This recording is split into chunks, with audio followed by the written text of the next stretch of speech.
여러분, 안녕하세요. 오늘 우리가 다룰 해설 자료는 정말 흥미로우면서도 꽤나 묵직한 주제를 담고 있습니다. 바로 H.R. 니커버커가 1941년에 생생하게 기록한 목격담과 저명한 심리학자 칼 융 박사의 심리 분석을 통해서 아돌프 히틀러의 권력 장악 과정을 파헤쳐 볼 건데요. 철저히 객관적인 시각에서 한 평범해 보이는 인간이 어떻게 그토록 무시무시한 권력의 역설을 만들어냈는지 그 이면을 함께 들여다보겠습니다. 자, 먼저 니커버커가 던진 이 핵심적인 미스테리부터 시작해보죠. 여러분, 한번 상상해보세요.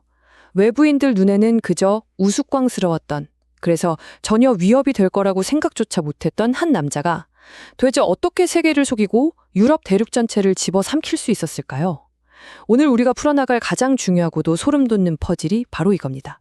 당시 외국 관찰자들이 남긴 기록을 보면 솔직히 좀 놀랍습니다. 그들의 첫인상을 한마디로 요약하면 정말 볼품없다 였거든요. 초점 없이 멍한 눈빛에 힘없이 꺾인 어정쩡한 비엔나식 경례, 머리 크기에 비해 턱없이 커 보이는 군모, 게다가 전혀 운동을 한 것 같지 않은 둥그스름한 체형까지 외국인들 눈에 그는 무슨 만화에 나오는 우스꽝스러운 캐리커처 같았습니다. 하지만 이 볼품없는 겉모습은 그 아래 숨겨진 엄청나게 위험한 본성을 완벽하게 가려주는 최고의 가면이었던 셈이죠. 이런 히틀러의 어색함이 얼마나 극명하게 드러났었는지 잘 보여주는 사례가 있습니다. 바로 1934년 베니스에서 열린 무솔리니와의 첫 만남인데요. 파우더블루 색상의 화려한 군복을 쫙 빼입고 전기가 통하듯 당당하게 걷는 무솔리니 옆에 낡아 빠진 레인코트를 입고 민간인용 페도라 모자를 만지작거리는 몹시 어색한 손님이 서 있었던 겁니다. 빛나는 제복의 무솔리니가 이 어설픈 손님을 완전히 압도했던 아주 상징적인 순간이었죠. 그런데 여기서 정말 무서운 반전이 나옵니다. 방금 그 어설퍼 보였던 만남에서 히틀러는 오스트리아의 독립을 존중하겠다는 이른바 신사협정을 맺었거든요.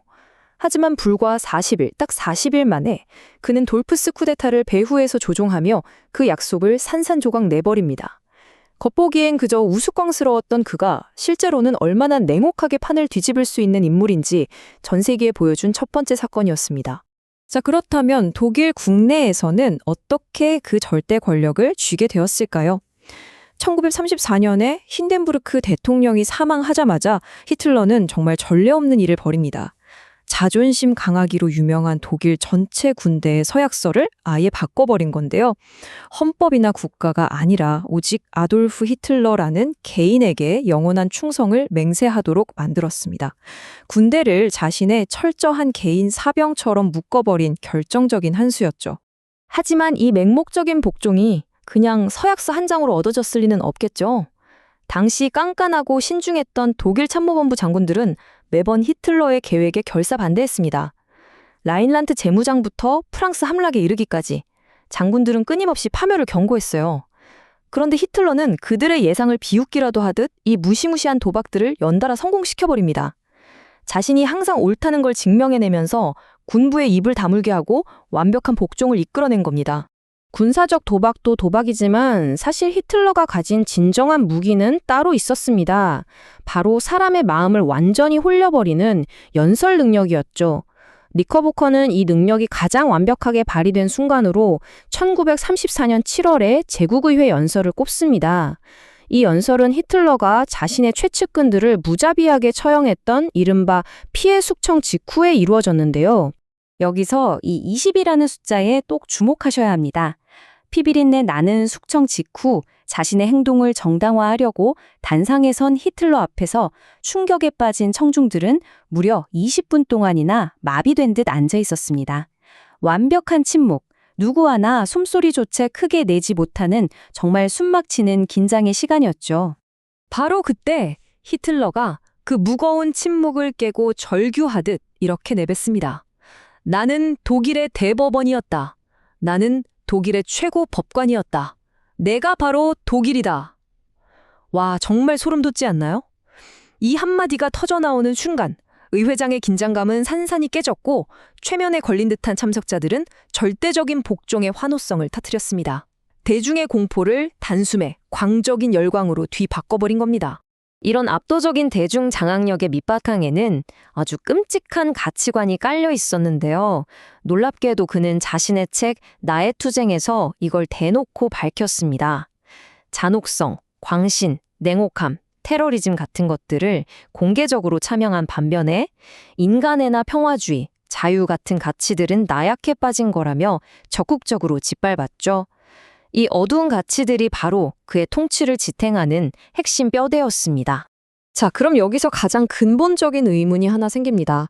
도대체 어떻게 이성적인 한 국가 전체가 이런 어둡고 극단적인 가치관에 이토록 깊이 빠져들 수 있었을까요? 니커보커는 이 심리적 미스터리를 풀기 위해 1938년 저명한 정신의학자 칼 융 박사와 나누었던 아주 흥미로운 인터뷰 내용을 꺼냅니다. 융 박사의 진단은 우리의 상식을 완전히 뒤엎습니다. 그는 히틀러를 물리적인 힘이 센 전통적인 통치자가 아니라 원시사회의 주술사, 그러니까 메디슨맨에 비유했어요. 주술사의 힘은 자기 자신의 근육에서 나오는 게 아니잖아요. 대중들 스스로가 그에게 투사하는 심리적인 마법에서 바로 진정한 권력이 파생된다는 겁니다. 권력의 진짜 원천이 철저히 대중의 심리 그 자체에 있다는 뜻이죠. 그리고 이 문장이 융 박사 통찰의 하이라이트라고 할 수 있습니다. 그는 독일 영혼의 들리지 않는 속삭임을 확대하는 확성기다. 1차 세계대전 패배 이후 독일인들의 무의식 저 밑바닥에는 엄청난 국가적 열등감과 분노가 고마 터지고 있었거든요. 히틀러는 그걸 귀신같이 듣고 그 억눌린 감정들을 거대한 광기로 증폭시켜주는 완벽한 확성기 역할을 했던 겁니다. 이걸 전체주의의 심리적 대중 통제 메커니즘으로 딱 정리해보면 이렇습니다. 첫째, 패배한 국가가 깊은 열등감에 빠집니다. 둘째, 대중의 이런 무의식적 욕망을 간파하고 거울처럼 그대로 비추어주는 지도자가 등장하죠. 셋째, 상처받은 대중은 그 지도자를 구원자처럼 믿고 자신들의 모든 절대적인 충성을 투사해버립니다. 결국 히틀러라는 개인은 이 거대한 심리적 폭주의 완벽한 매개체였을 뿐인 겁니다. 오늘의 해설을 마무리하면서 융 박사가 1938년에 남긴 이 섬뜩하고도 묵직한 질문을 여러분과 함께 생각해보고 싶습니다. 전체주의 정권이 대중의 육체적 지배를 넘어서 그들의 정신과 영혼까지 완벽하게 통제하려고 들 때 인류의 궁극적인 운명은 과연 어떻게 될까요? 이 과거의 기록이 단순히 역사책 속의 이야기가 아니라 오늘날 우리에게 어떤 경고를 던지고 있는지 꼭 한번 곱씹어 보셨으면 좋겠습니다. 함께해 주셔서 감사합니다.